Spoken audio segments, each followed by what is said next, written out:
It's just like it takes more muscles to frown than smile. It's so much more work for you to be sick than to be well. Welcome to Creativity with Purpose, where we explore the stories, struggles, and sparks that shape our creative lives. I'm your host, Ann Maracek, author, healer, and believer in the power of meaningful expression.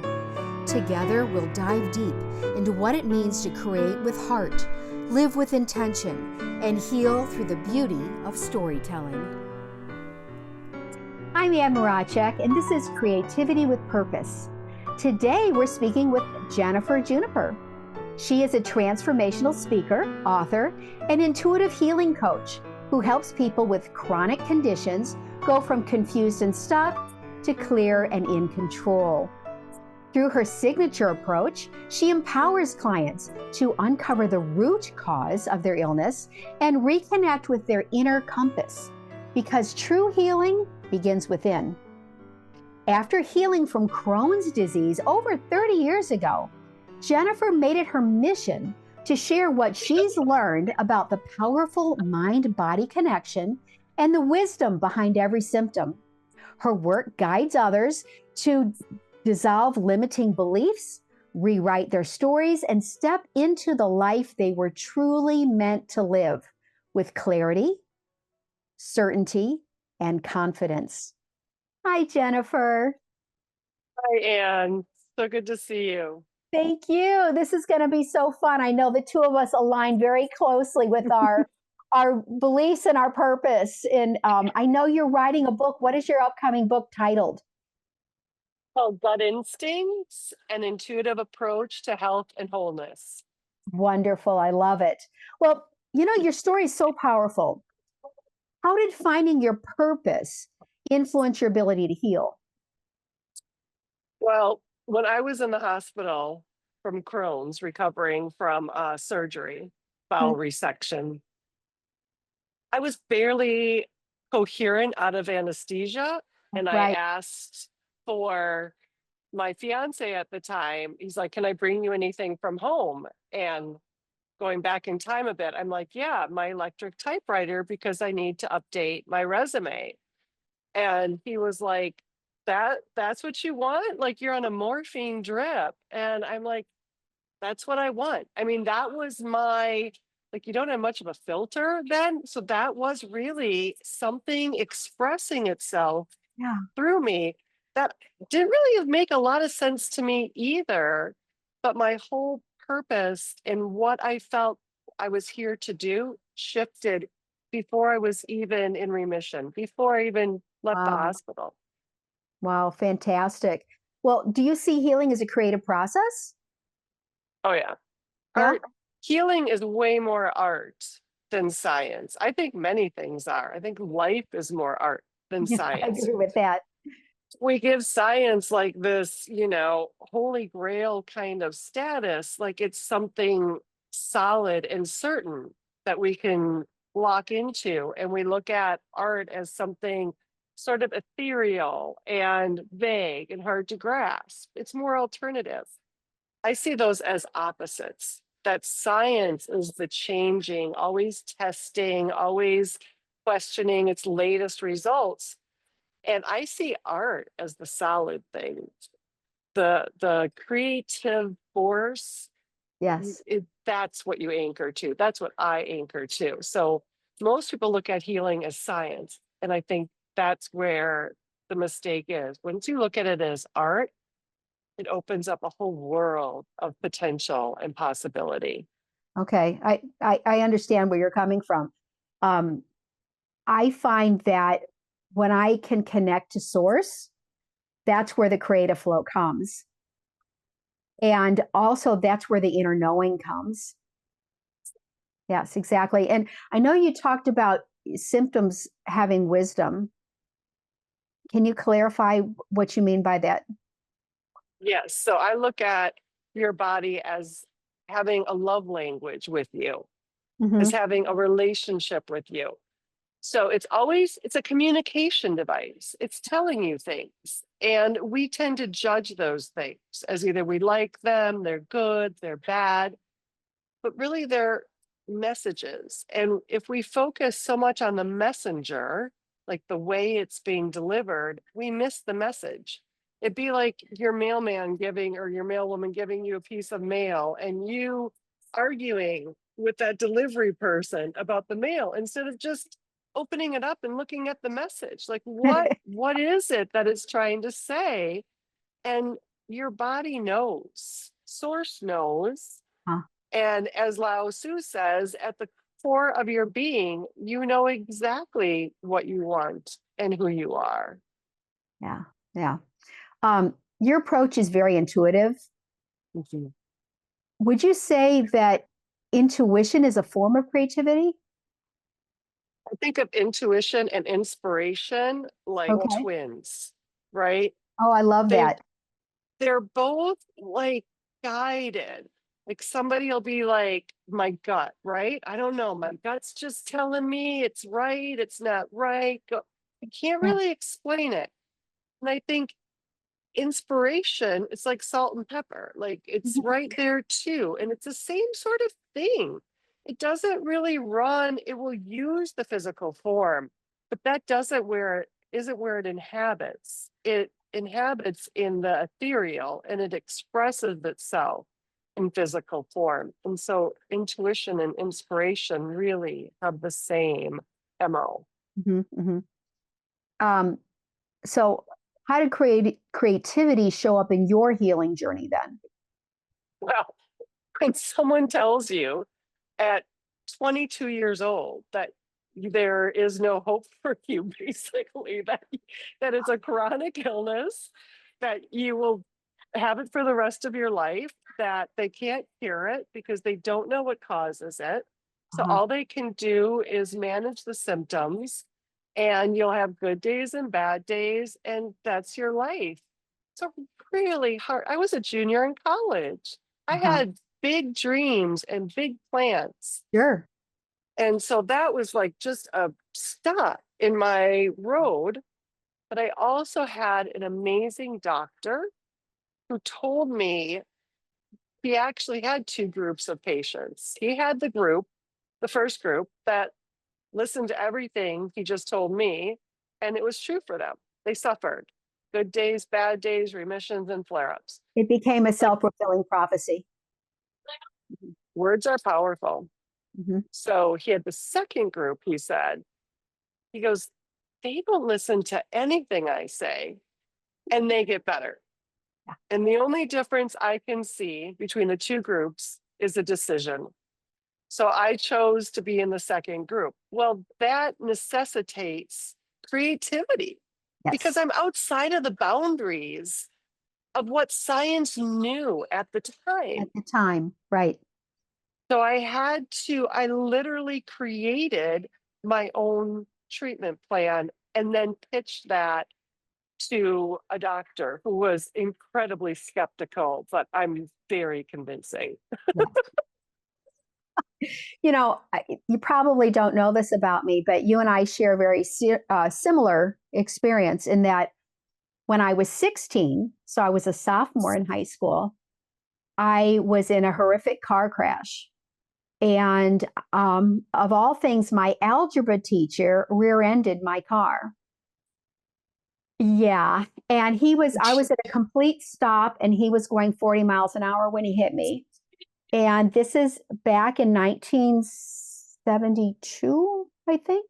Sounds about right. And this is before cars had headrests. And it broke my neck so profoundly that it smashed my atlas, which is the top vertebrae that connects your spine to your skull. And it was crushed so profoundly that it actually dissolved. So when you see my x ray, I have a missing, there's no connection. My spine is not technically connected to my skull. It's just all soft tissue muscle. And if you look at my x ray and you don't know that I'm a person, you think I'm a cadaver. It's pretty profound. And yet, I was told I was going to be a paraplegic at best. and they wanted to drill a metal halo into my skull and open my whole spine and put a rod down my spine, and I would have been completely immobilized and probably flat on my back from 16 on. And I just said, no, no, I'm young, I will heal. And I spent the recovery process manifesting and seeing myself back on a stage dancing again. I had danced since the age of 4. And that was another story. They told me I couldn't dance because I have flat feet. Well, haha. I did.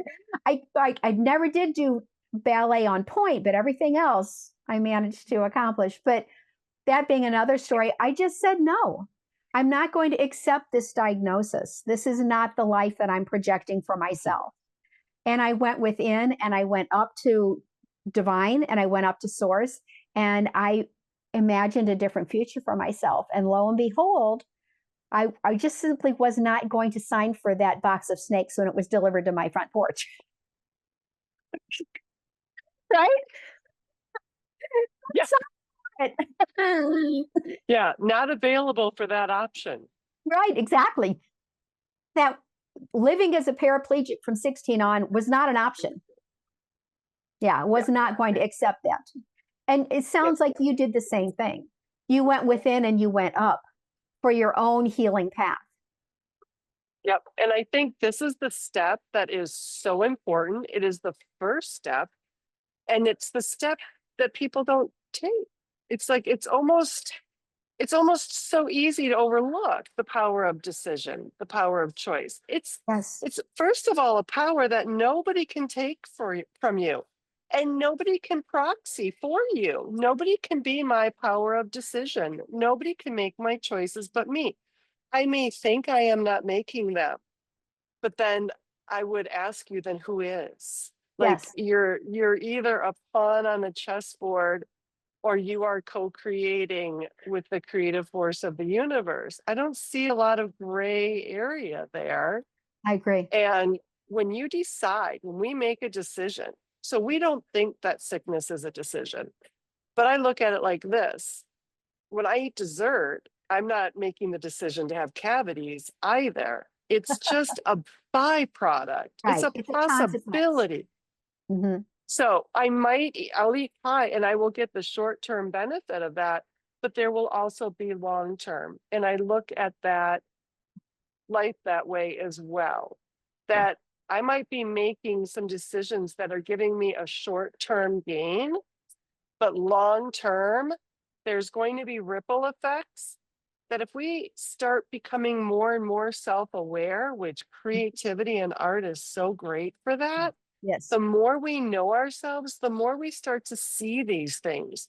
And we bring those ripples back home and we can make different choices. We can I mean, at any point, you can control, alt, delete your own mind and be like, oh, I don't like how this is going. Mhm. Let me start over and make a new decision. That's always available. And if you don't do that, well, you're always doing that, actually. Even when we look like we're not deciding, we are deciding. Sure, because no decision is a decision. You're You've saying, chosen not I'm to okay act. with, yeah, I'm okay Yeah. with it the way it is. Right. So a prognosis is a possibility. It's not a, it's not definitive. It's Right. not carved in stone. What we were told was a way that it could go. And when you look at science, maybe it's the way that it usually goes, Mhm. but you have other lenses to look through. You don't Right. have to look far for stories of healing. I hear them and find them all the All time. the time. Right. Exactly.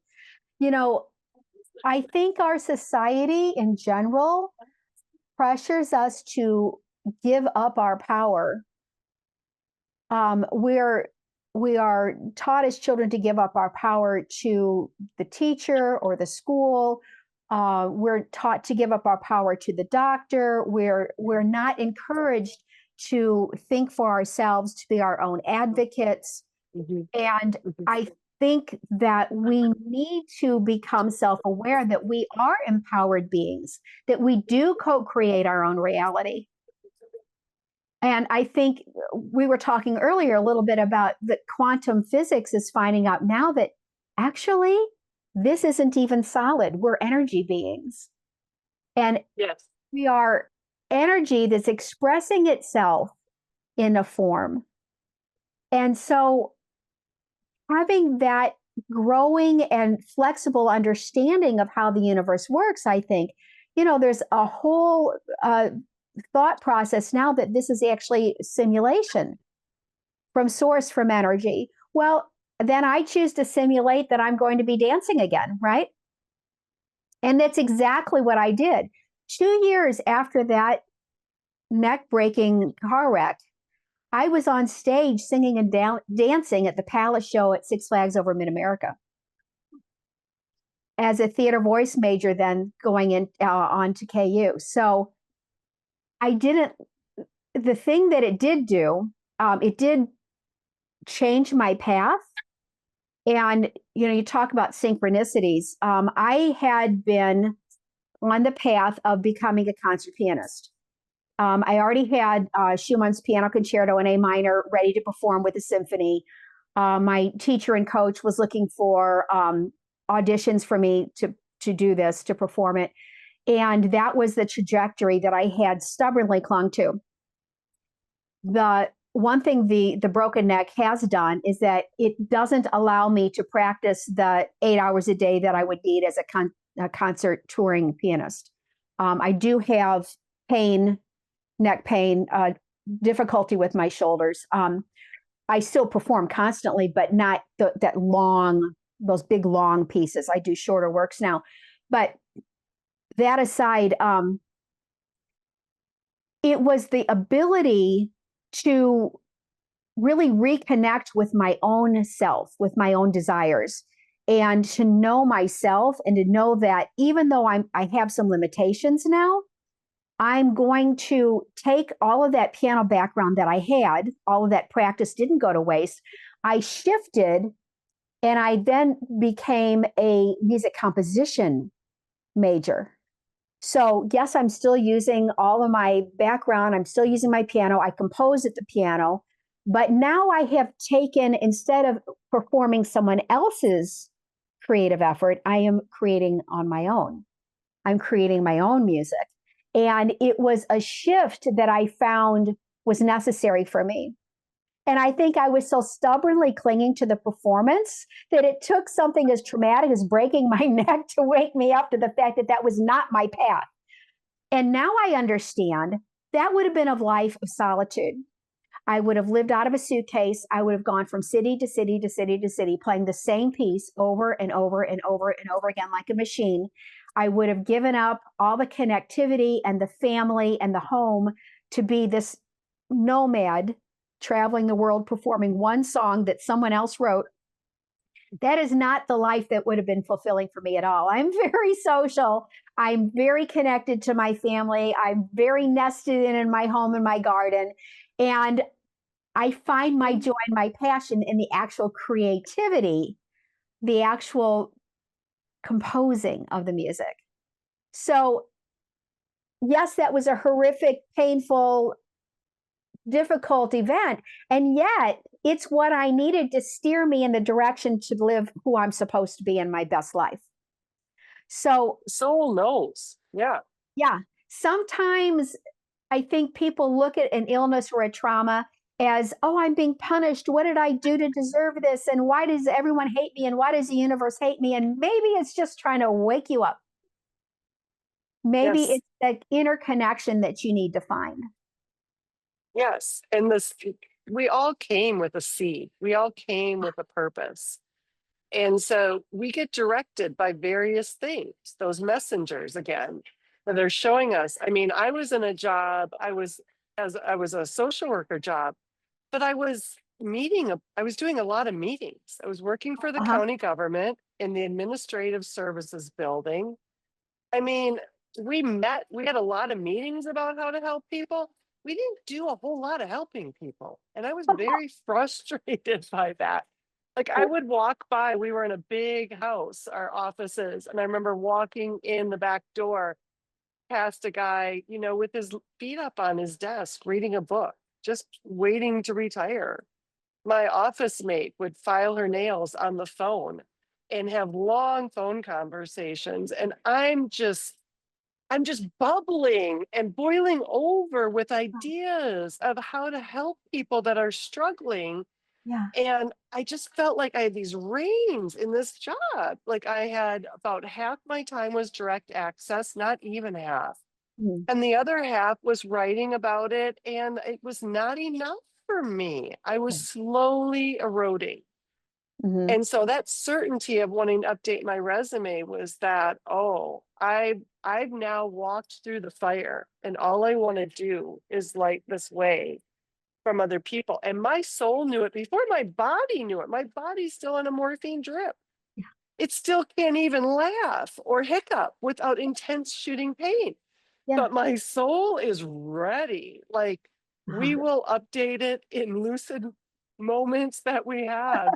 So you've got to do like a dance with this knowing and stay curious. I think as artists, we stay curious. Yes. We look at and science is coming to the party with this too, that our bodies are not these hunks of meat that we thought they were. Yes. They are more like a flickering flame. And Mm-hmm. if you got the same blood work done every day, your results would be different every Every day. time. Yes. You have so many more opportunities to intervene and change yourself than you know. You think it's this big thing. I want healing. I want to lose 40 pounds. I want a new job. All of these big goals are great, but there's always a baby step that we can be taking. And that baby step is that belief. We walk around going, I'll believe it when I see it. I'll believe it when I see it. That is the opposite way to use Opposite. your mind. Yes. You will never, if you operate that way, you'll never see it. You're only ever seeing actually what you already believe. Yes. So we need to flip that around and go, I will see it when I believe it. So what you and I both did is we believed in healing. We believed there was another version of us on the other side of Yes. this physical crisis. And that belief made it possible. If we would have sat back and gone, well, Oh, we'll yeah. see about that, it wouldn't have happened. It's Or if we not, had accepted the diagnosis, yep, right? Yeah. I just knew that was not what I was going to live. I was like, yep, no, that's not an option. And I'm not going to give up. And I'm going to invest and do the work so that I can manifest and live this better life, this fulfilled life. Right. Even yep, though it took a shift, but yeah. the shift was for the better.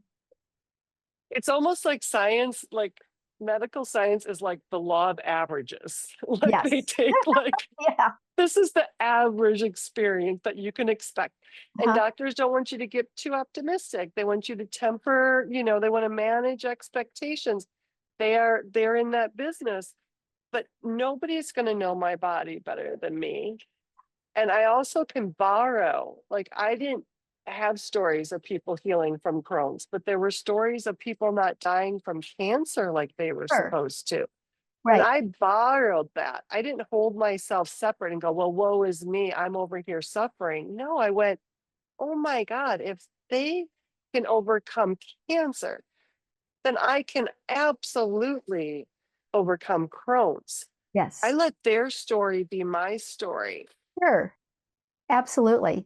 And, we take inspiration from some of the strangest places, and from our own past, even from our childhood. One of the things I talk about in Unpacking the Attic, I'm laying with this cervical collar, in bed, tears streaming into my ears.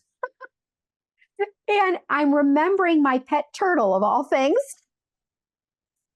My school picnic used to feature a turtle race. And so it was the fevered desire of every child to find a turtle before that school picnic, right?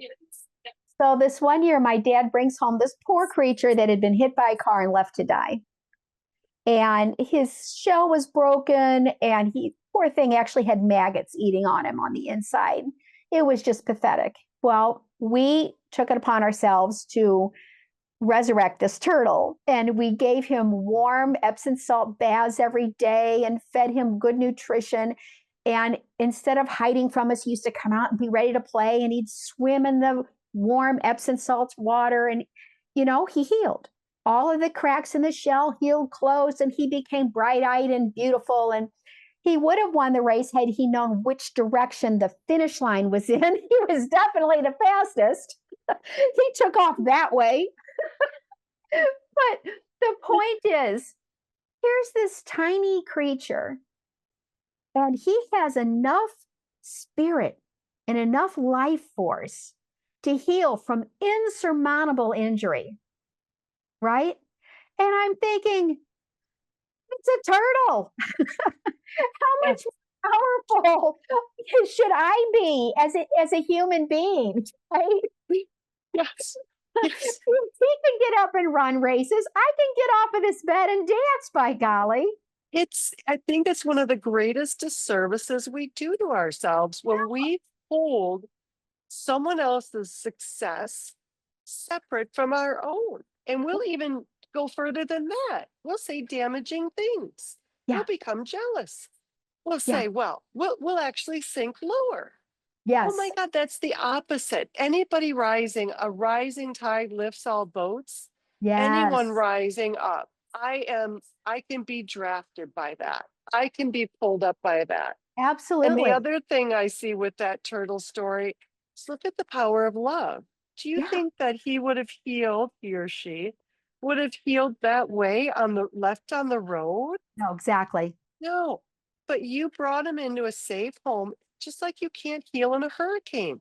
Right. And what do we tell ourselves sometimes when our body isn't doing what we want it to do? We're very disparaging. What's wrong with me, we say, or we go to the doctor. Something's wrong with me, we say. Bruce Lee says words have power. Oh, That's yes, why they're called spellings. yes. So I'm actually creating a spell. And if I say something over and over again, it has the power to even become hypnotic to Mhm. where I'm tattooing this on my brain and I'm repeating it over and over again. And I get the results of that. But Yeah, what a illness or an injury like with the turtle invites us to do for ourselves yeah. is love ourselves more. This is the time to turn up the love, not turn it down. Mhm. Can I love myself broken? Can I love myself when my body seems to be betraying me? When I feel like we're on opposite sides here? Where is my love for myself then? Because as your story demonstrates, there is no more powerful force than love. Love, absolutely. And, it brings to mind love conquers all, right? Right. So, and, we can throw around these expressions and not understand that they're true, right? So, yes, bringing the turtle in, and I've never thought of it that way, and I love your take on that. Bringing the turtle in to this loving environment, this nurturing, caring environment is so important. Um, my parents were going to force me to do the surgery and have the steel rod put down my spine and all of these things. And I just told them, I will kill myself if you force me to do that. I'm not going to live in that state. I'm going to heal. So you can either force me to end my life or you can support me. And they chose to support me. I told them, I want you to take me to my chiropractor every single day. And so they did. They made an appointment, they paid for them, they took me every day. And every day I got physical therapy, and he worked with reducing the swelling and all these sort of things. And he made sure that the bones that were left were in alignment so that everything healed straight. Just like setting an arm in a cast, right? Except for you can't really cast your neck. Yes. But through that process, I think my parents got a glimpse of my internal fire and my determination. Mhm. And I think they were as amazed or more amazed as anyone when I was up and learning how to walk again and then being back on the dance floor. And everyone told me it was impossible. Yes. Yeah. But, But you look at that's not in my impossible. book. Yeah. It's not Yeah. in my vocabulary. Muhammad Ali actually says impossible, if you separate it, becomes I'm possible. So I Yes. love playing with words. Again, that's Yes. that magic of spelling. Look at impossible, I'm I'm possible. Like they're possible. both right in there. Yeah. And it's the same when I went to a surgeon. I was like, Mhm. I need you to operate. And he's like, he just closed my file right in front of me. And he's like, you're not a candidate for surgery. And I'm like, yeah, yes, I am. I am so sure that a Yeah. bowel resection is my way. And Yeah. he's like, it's not. I said, I read about it. He goes, yeah, those people don't have it like you have it. He's like, you have it through your entire digestive system. Uh-huh. I had it incoming and outgoing. He's like, I would have to remove your entire digestive system, and you can't live that way. Yeah. And and I heard it and I did take it in. I started crying. I did receive that, but then something in me just rose back up through the tears and was like, I have no other choice. Do you want me to keep doing what you're giving me as protocol? Yeah. Because not only is it not working, I'm ending up in the emergency room in the middle of the night. Mhm. I can't, don't send me out there to keep doing what I'm doing. You're not coming up with anything. I've come up with something. Yes. This is where we're going. Yes. And he did have compassion, but then says to me, um, look, you'd only get, even say I do the surgery, hypothetically, say we do the surgery, you'll get like 6 months remission.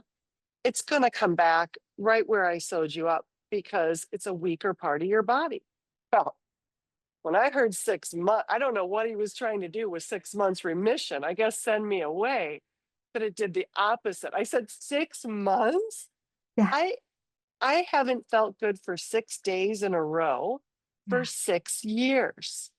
So if you're giving me 6 months, I'm a taking it Right. and I'm Sign not me up. leaving Yeah. until you agree. I was that bold. Yeah. Now we're back to authority. Who really has authority over your body? And I Mhm. get really passionate about this. Yeah. Who really has that authority? The doctor who learned about it from a book Mhm. and other people who studied it but is not living Crohn's, does Right. not live with the consequences of this treatment. He clocks in and clocks out. I'm in this 24/7. My Exactly. stakes are higher.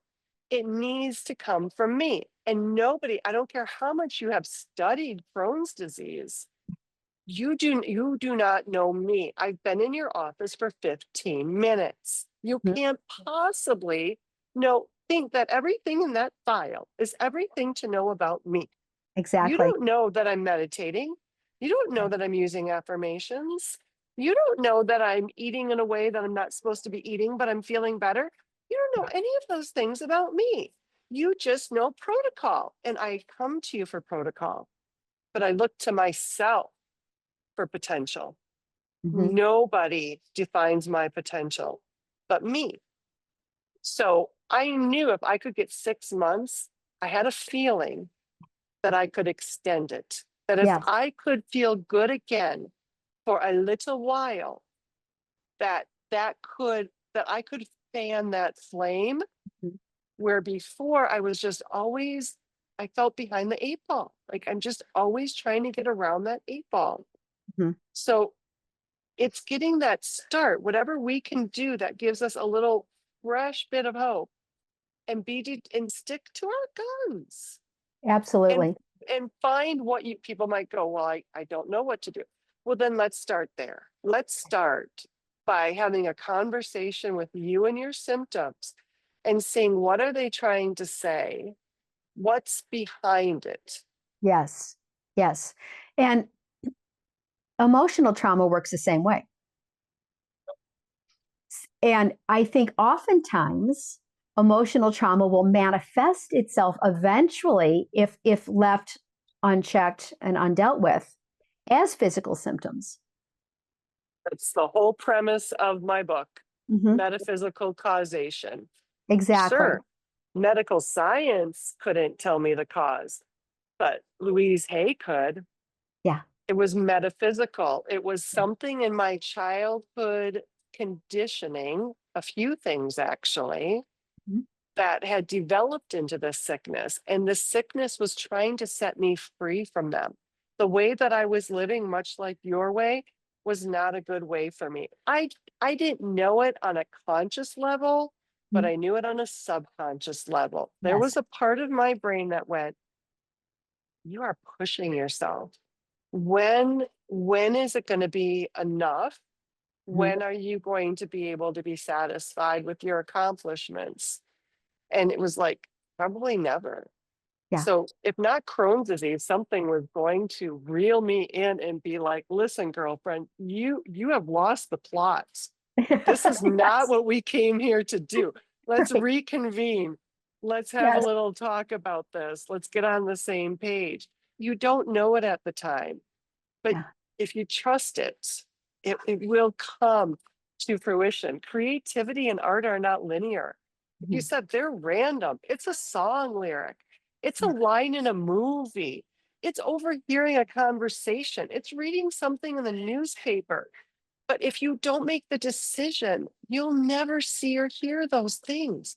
But believe me when I say, when you do make the decision, if you can just crack a window open, oh, it will welcome, like in the artist's way, where she says, you take one step towards God and God takes 1,000 steps back towards you.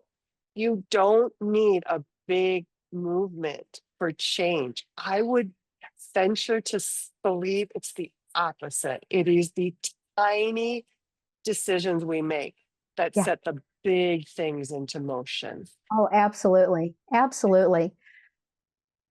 I was sabotaging my marriage unconsciously, subconsciously, because of a childhood trauma. And I had suppressed and blocked the memory of that trauma until I was emptying my parents' home for resale when they went into assisted living, which is what prompted me to write Unpacking the Attic. It was journaling that experience. Journaling is another whole subject that's of healing. But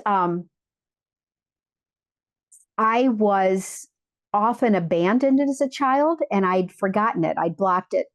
My parents used to have terrible fights in the car when my father was driving, to the point that my mother would, at a stoplight, get out of the car, slam the door, and walk away.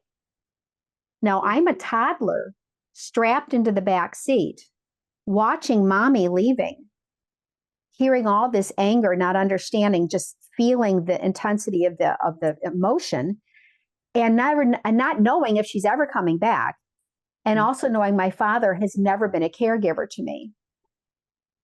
And so I had this abandonment.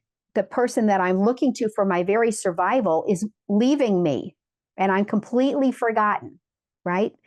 Now, this didn't happen one time. This happened as a pattern, recurrently. So I had this abandonment scenario that whenever someone loves me, they're going to leave, right? That's what I internalized as a toddler. Well, so, fast forward, I'm now married to Richard, and he had a job at the time where he often had to work late.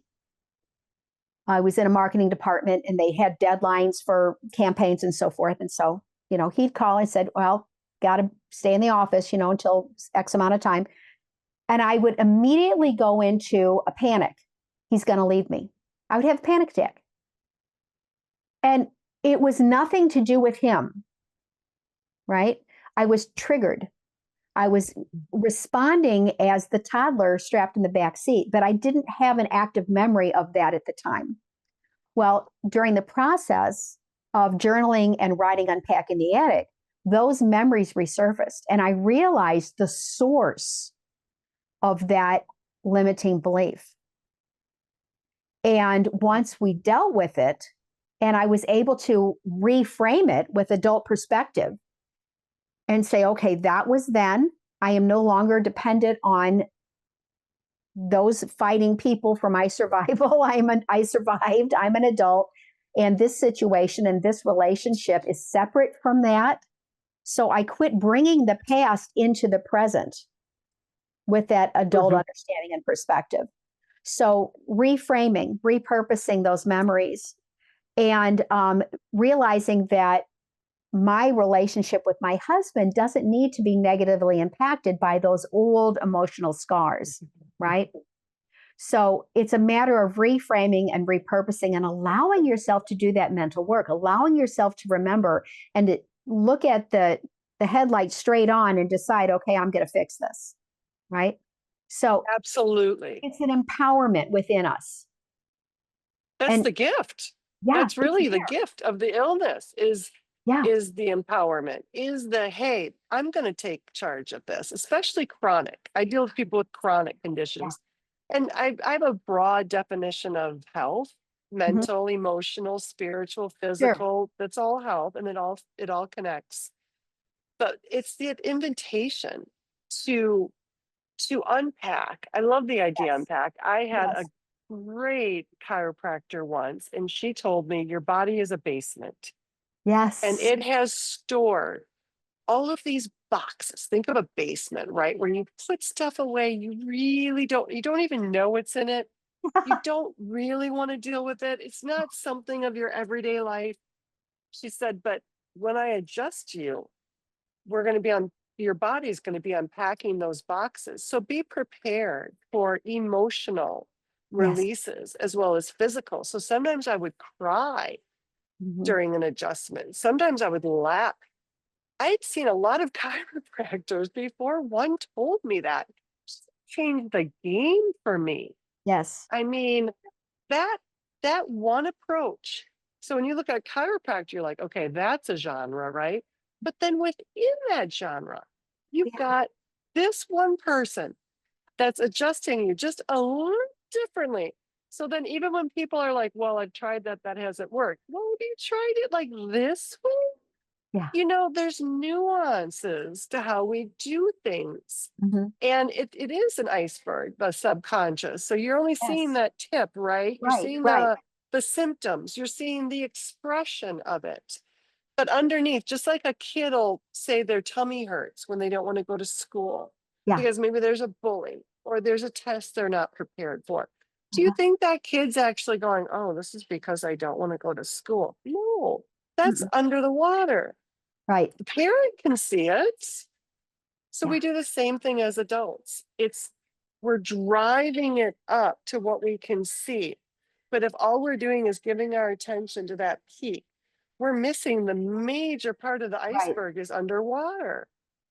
And this is again why we need to have a conversation with ourselves, journaling, being in nature, listening to music, art. So healing is art, but art also can precipitate healing, right? If I go to a gallery or a concert, there will I will get glimmers. It's not a doctor's office, it's not a church, but I will have those types of experiences. Yeah.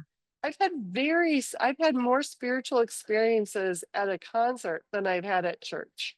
There you go. So now I more go to concerts. Like I'm going to places where that is activating in me. So yeah, that stuff that gets stuffed, it's got to come out. It And has that's to. again why safety is and love is so important. If we create safety, then that can come up and we can rewrite that story. And I would go a step further and even say the things that you and I used Yes. to survive Mhm. the trauma can be rinsed clean Yes. and through healing can actually be the very thing that propels our healing. Your mind determination and certainty came in the gaps where our caregivers left because Yes. we had to find something in ourselves. Something's got to take care of us. We think nothing took care of us. We were just abandoned by our caregivers, yes, not by our spirit. Our spirit rises up in there and says, oh, that's a bat signal, right? Yeah. Parents are gone, something's gone, I'm here. That's a bat signal to your spirit, and our spirit will always rise to that occasion. It's the same thing that gets you through, if you've gone through childbirth, anything quote unquote impossible. Impossible to the body, sure, but to the spirit, nothing is impossible. And that spirit has a way of being activated the most when things look the worst. That's why a Yes. bad day for the ego or a bad day for the body can be the best day for the spirit. Yes. It can awaken something in you and empower you. Yes. If you Yes. let it. If you let it. Yeah. Let it. Yeah. And all Exactly. you have to do is invite it. It's Mhm. there's such a beauty to art that science is something you study, right? You've got an hypothesis, you've got to set up stuff, you need a laboratory, you need all of these things. But art is like, it's just like a bubble, or it's just like a fragrance. Like it's just, if you just let it breathe, if you just give it room, it already knows what to do. Your body is healing right now. There's n it's it's just like it takes more muscles to frown than smile. It's so much more work for you to be sick than to be well. I Yeah. know it doesn't look that way, but you're actually going against yourself with sickness. Your body, quantum has known this forever, is always regenerating. New Yes. stomach lining, new skin, new nails. Like our skeleton rejuvenates and regenerates. So when you tell me I have a diagnosis, that's this version of me. I'm not going to hold to that. I'm going to let myself continue to regenerate. And now I know that I have agency. And so my doctor might be my partner in care, but he's not my primary. I am always my primary care provider. Yes. Yes. Yes. Who Right. made the appointment with the doctor? I did. Who Yes. tried other things before I did that? Me. Who's Uh-huh. going to go pick up the prescription? Me. Who's going to take it? Me. These are all me. You have power. You've just got it in a lot of other people in place. Yeah. So don't they say that every 7 years you have a whole completely new body? Everything is regenerated. Yep. Yep. Yep. Exactly. That's why you should wash your sheets every week, because you have new skin every week. You have a new stomach lining every 4 days. Yeah. Yeah. Your body is not walking around like you think it is. Quantum would say you're exchanging energy. You think that body starts and this body stops. Actually, we're exchanging energy. And you think you're solid, you're a vibration. Yes. So Yes. the amount of solid mass that you are is the equivalent of a grain of rice in a football stadium. So Exactly. you tell me my way is alternative and woo woo. I say your way is alternative and woo woo, Yeah. because you've got yourself convinced that you are this body, born here, dying here, and sick here. Meanwhile, your spirit is the real you, Uh-huh. expressing itself all the time. Back to what you said, the world is telling us that, but the world is wrong about a lot of things. Yes. And it is coming to see, science is coming to see that it is wrong about this, that quantum is where it's at, that Mm. things are much more hormonal than we thought, things are much more changeable than we thought. Yes. It's a really exciting time right now. It truly is. And I love that now science has caught up to the fact that our DNA is constantly changing and evolving, and it will respond to our emotions and it will respond to our thoughts. For example, everyone on my father's side of the family has either died of diabetes or has it, except me, because I have chosen not to express that part of my DNA predisposal. I don't have it. Now, what goes into that? Choices, right? I don't have white sugar in my house. I don't have white flour in my house. They don't exist here in my environment. I do organic gardening. I have purple fingers today because I was out harvesting mulberries the last couple of days. And when I make my mulberry jam, I make it with organic raw stevia for sweetener. So those are choices, right? And it comes down to the choices in the details as well. Tiny choices like stevia that I can grow in my garden for free, not processed white sugar, right? Whole grains, rolled oats, einkorn, which is an ancient grain, right? Mhm. Farro, an ancient grain. I don't eat wheat that's been grown with pesticides and herbicides and, so forth. Yeah. So choosing to garden, choosing to be organic, choosing to spend time barefoot in my garden picking mulberries, right? Mhm. And the mulberry tree is like a mother. She teaches, and she teaches perspective and patience. You can think you've picked every ripe mulberry on a branch, and then you walk around to the other side of it, and there's six more, and you're like, how could I have missed that? But you changed your perspective and you changed your angle of view, right? And that's metaphorically something that we can do in all aspects of our lives. Yes, and each of those things you mentioned are just a little pivot. I mean, you listed Yeah, them as a lot of things, but actually to replace sugar with stevia, one little pivot, but yeah, powerful. yes, Right, white sugar with something else, powerful. You just have to do one thing at a time right. and start where you are, and the body responds because that's love. You're like, wait a minute, we're not going down this track. I Yes, love myself too much to exactly. do that. So when you make those pivots, you're reinforcing that love. Mhm. And these are just little messages. And somebody might be listening and go, well, it's very expensive to go organic. It might be, but you have to look at financially expensive, yes. But Mm, that's not the only cost I'll tell to you, your life. an organic carrot is a lot less expensive than a cancer drug. Exactly. You're going to spend the money. Yep. Do you want Choose. to pay it now? Do you want to pay it later? Right. And also to me, the word expensive, it's like to me it's expensive if I paid a lot for it and I didn't get the value of that dollar. If something's $5, but the value to me is $1, that's expensive. Mhm. But if organic carrots are whatever they are and they make me feel better, that's not expensive. Right. It's an That's investment in value. you. That's an investment.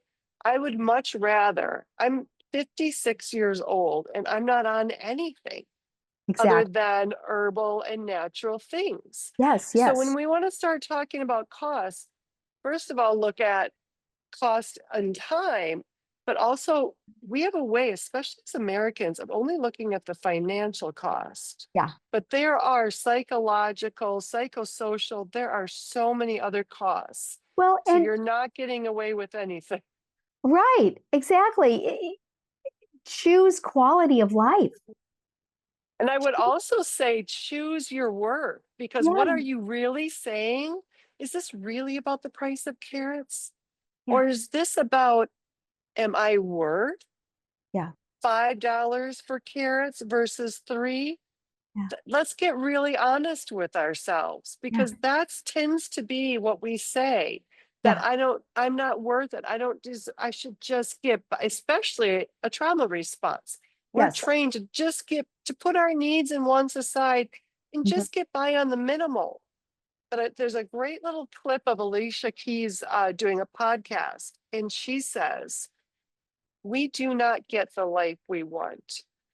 We get the life we think we deserve. Mhm. This is why work is so important and deserves a prominent part in our day and in our mind. Because I get and attract what I feel like I deserve and am worthy. And most of us are operating on like our minimum requirements. Yeah. You up those a little bit, it's like a turn of a kaleidoscope, and Uh-huh. you've got a new picture. It's like, wait a minute. So instead of, well, I don't know how to heal. Well, I don't know how to do this. You and I didn't go, well, how is this healing going to go down? No, We did not. no, we We did not. claimed it. We just Exactly. said, I want it. what we tend to do is say we want something, and then we jump right ahead to, well, wait a minute, how? Where is it? When will it happen? And because we don't know the how and the when and the where, what do? We turn off the what we want and why we want it. Mhm. But when you look at co-creation with source and the Yes. universe and God, whatever name you want to call it, because it does not care what you call it, Right. it's a co-create, it's a partnership. I want us to think of everything like a partnership. Our body and our consciousness as a partnership. Any practitioner that I choose to see, it's a partnership. Uh-huh. And then also this partnership with the divine. Yes. Okay. Here is my job description when it comes to co-creation with the divine. I am, what do I want? Why do I want it? I think of it like two drumsticks. I want this, and this is why I want it. I want to write a book because I want to help other people heal. Yes. And I just beat that. It is not my jurisdiction to get into the, well, how is this book going to happen? Right. When is this book going to happen? Where will this all take me? Where is it going to come? Where will the money come from? I've crossed over, and now there is no room for the universe to come in and do its part. So you stick in the what and the why. I want healing because I want to be present for my family. Mhm. I want healing because I deserve to have full function in my body, regardless of my age or my past. Yeah. And sit there, just hit that drum. And then you watch how the universe fills in the how and the Absolutely. where and the when. And life becomes a divine dance that once you do it as we have with our body at Yes. a young Yes. age, it's our, now isn't it how you kind of do everything? It's how I do absolutely everything. Absolutely everything. And I have found when you say, I want this exact outcome, I want this to happen, you're limiting the universe because it might have had in store for you something 10 times more wonderful and opportunities that you couldn't have possibly imagined. Like you don't know what you don't know, right? And you can look back and see how synchronicity, this fabulous opportunity that you could have never dreamed, didn't know existed, was being aligned and things are being put in place all along. Yeah. And then suddenly it's in front of you and it's more spectacular and more wonderful and more fulfilling than you could have ever asked for because you didn't know it was possible. You didn't know it existed. So don't limit the universe to your vision of this is exactly how I want it to unfold because that is so minute compared to the joyous expression the universe wants to flow into your life. Oh, exactly. Look at Back to the Future movies. Where at the end of it, where Marty says, we don't have enough road. There's not enough road. And the doc goes, where we're going, we don't need We don't need road. a road. So where we're going, we do not look to the world to tell you what is possible. The world is temporal, limited. It's full of things that haven't figured it out yet. It's our classroom, but it Yes. is not our teacher. It is our classroom. I look to wisdom to be my teacher. And my life is a testament to God giving me better than I would have thought to ask for, Yes. and way before I would have thought to ask. Like Exactly. another disparaging thing we say, don't bite off more than you can chew. I take big bites and I just chew really fast. I do not ask the universe to come to my level. I'm I am steady. My aerobic activity, my cardio is catching up to what the universe sees for me. Exactly. Can I stretch? Exactly. Can I grow? What is in between? What, like you said, sabotage? What belief? And I promise you, it is just a belief. And what is belief? It is just a thought that you have told yourself over and over again. It's not Mount Everest, Right. it's Right. tissue paper. It's Right. just a thought that has worn a rut. And if we do another thought, If we cancel that thought out and go, nope, I don't think that way anymore, and we put another thought on top of it, Exactly. it's a huge healing thing. Exactly. It's a Huge. shift. It's a It's shift. a big shift. And thoughts, what we tell ourselves absolutely matters. When I found, so the third thing of my healing journey was taking it to the mind. I mean, Yes. the decision was somewhat mine, but it was still body based. Then I changed how I ate. That Mhm. was still body based. But when I found Jack Canfield in an early iteration, way before Chicken Soup for the Soul, well, not Ah, way before, I guess that was 94. Um, he was a corporate motivational speaker yes. because he realized that self esteem was tied to performance, Absolutely. right? In every And aspect. in every aspect, it's tied to my body's performance. my Mhm. my illness was expressing how I felt about myself, which was not very good, Yeah. really. um but he did a visualization where, you're on the top of a very tall building. Close your eyes, you're in a very tall building, and you can hear the birds, you can even see the clouds. And then he has you move to the edge of that building, look down, see all these little cars and people. Okay, now open your eyes. And everybody, he's like, what are you feeling? And you can hear the gasp, like they're on the tapes in my car, and they're like, oh my God, my beat is racing, I'm sweating, all of these things. They're sitting in their chair. Yeah. They're not really, but you want to talk about the power of thought?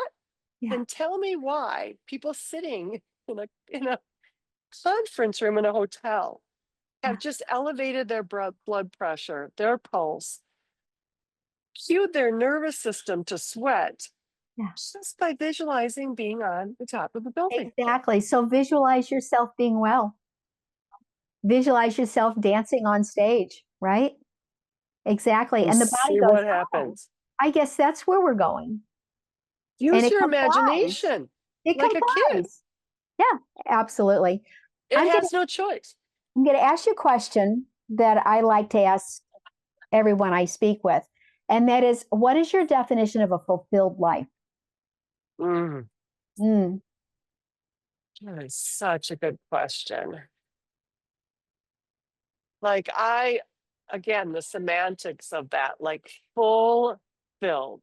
yes. Like I feel full. Like when I move through the world, I feel full. I don't walk through depleted, like something's missing. Like, oh, I need this to make me feel better. Oh, let me buy that. Let me hang with this person. Like I am self-contained. That doesn't mean I don't have other people and things in my life. Yeah. But to me, a fulfilled life, like if I look at fulfilling an order, it's like I go to my own shelves to do that. I'm not shopping at any other store, because when you go to another store, they might have it, they might be out, right? Right. But if I can stock my own shelves, my own store, and move through the world that way, so that when I need something, I can find it internally, and I'm never, ever at a lack. Nothing is ever back ordered. There's Yeah. no empty Yes. places. Yes. There's no rain checks. There's just me. So I don't outsource anything. I didn't outsource my healing. I mean, I did need the surgeon to cut into me. That was true. But he was acting as my conduit, and he knew it Yes. and I knew it. We were Mhm. both very clear about that. And I'm still living that way. I'm directing my life, but I'm letting other things facilitate that. I don't get it reversed. I think most of us, like Wayne Dyer says, most of us take our prescription for happiness and we hand it off to other people. Mhm. So it's with our spouse, it's in our job, it's with our grandkids, it's in traffic. You need to pull, if you pull all of those slips in and fulfill them yourselves, there's just not enough time in the day to experience all the good stuff. For years in my life, I'm going to run out of time. for Yes, all of the exactly. things that are rolling out ahead of me. But it's a great, it's not a stressful feeling. It's just a really good feeling. Lovely. Thank you so much. It's a lovely way to end our conversation. And I'm sure there will be more because we are very aligned, my sister. I hope so. Yeah, my soul Yes. sisters. I'm looking for Yeah. my tribe in the world. Exactly, exactly. And that was one of the things that I started, was my first actual request of the universe when I started doing these talks, is that I wanted to connect with sister souls, with twin spirits. And that's exactly what I've experienced through these talks. And I'm looking forward to having more with you. Same. This has been very enjoyable. Thank It you really so much. has. And everyone, Jennifer's book is upcoming. It will be released soon, and I will put a link down below to her website and her contact information. So if you want to talk to her about her healing practices or get a hold of her, I will make that available. And I know she has a free offer for you too, so be looking for that below. Yep, I have some ways you can get started, and really do not diminish the starting. The Exactly. starting is everything. Nothing happens without the starting. That's So, and right. even if you stop, you can always start again. We don't need continuity. That's right. Well, thank you so much. It's been delightful. Thank you, Anne.